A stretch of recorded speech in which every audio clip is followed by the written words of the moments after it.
आज पूरा देश एक बार फिर से राहुल गांधी की उस सस्ती और ध्यान भटकाने वाली राजनीति का गवाह बन रही है, जिसका प्रदर्शन उन्होंने आज संसद मार्ग थाने के बाहर जो किया वो सबने देखा है। राहुल गांधी जी का आज का यह धरना न तो छात्रों के लिए है और न ही न्याय के लिए है। यह कांग्रेस पार्टी की राजनीतिक हताशा का प्रतीक है और राहुल गांधी की फुटेज खाने की भूख है।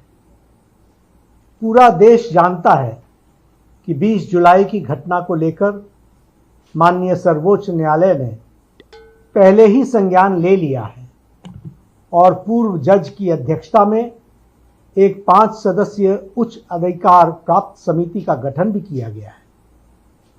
जब देश की सबसे बड़ी अदालत मामले की जांच कर रही है, तो आज थाने के बाहर जाकर कैमरे के सामने बैठकर राहुल गांधी क्या साबित करना चाहते हैं?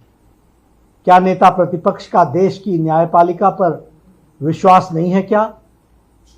सच्चाई यह है कि राहुल गांधी खुद को सुर्खियों में जिंदा रखने के लिए यह कैमरा जीवी ड्रामा कर रहे हैं।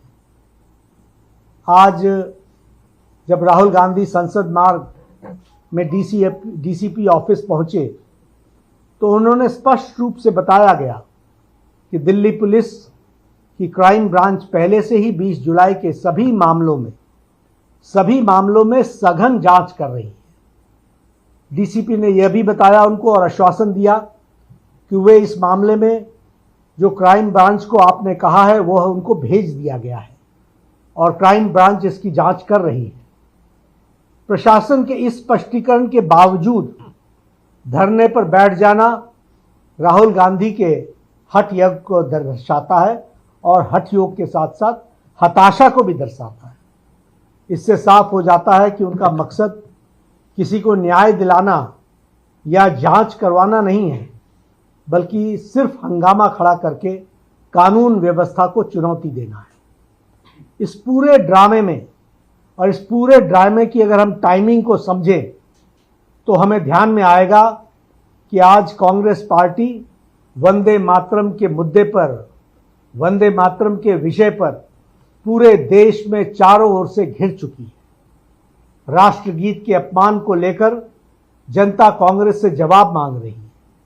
कांग्रेस के एक बड़े नेता तिरंगे वाले केक को काटते हुए दिखाई दे रहे हैं, अपनी इसी राष्ट्र विरोधी चेहरे को छिपाने के लिए और इस जो भारी फजीयत हुई है उससे ध्यान भटकाने के लिए राहुल गांधी ने आनन फानन में यह ध्यान भटकाने का यह नया ड्रामा रचा है।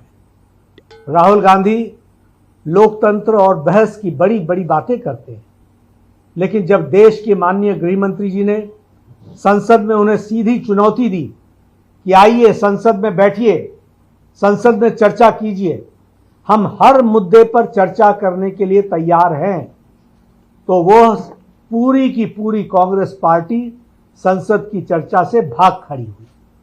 संसद के पटल पर जवाब देने की हिम्मत नहीं है, इसलिए सड़क पर बैठकर नौटंकी की जा रही है।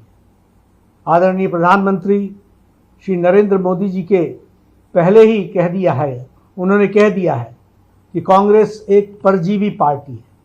जो भी पार्टी कांग्रेस के साथ जुड़ती है उससे वो ताकत लेती है और उसी पार्टी को समाप्त कर देती है। अब कांग्रेस पार्टी बच्चों और छात्रों के भविष्य को भी खत्म करने पर आमदा है। भारतीय जनता पार्टी स्पष्ट करना चाहती है कि देश संविधान, कानून और न्यायिक प्रक्रियाओं से चलता है, न कि किसी परिवार के हठयोग या कैमरा के प्रति उनके प्रेम से चलता है। नहीं, राहुल गांधी को यह समझ लेना चाहिए कि जनता उनके इस हिट एंड रन वाले रवैये को और राजनीतिक पाखंड को भली भांति पहचान चुकी है। वह चाहे जितना ड्रामा कर लें, कांग्रेस अपने पापों और उसकी जवाबदेही से भाग नहीं सकती है।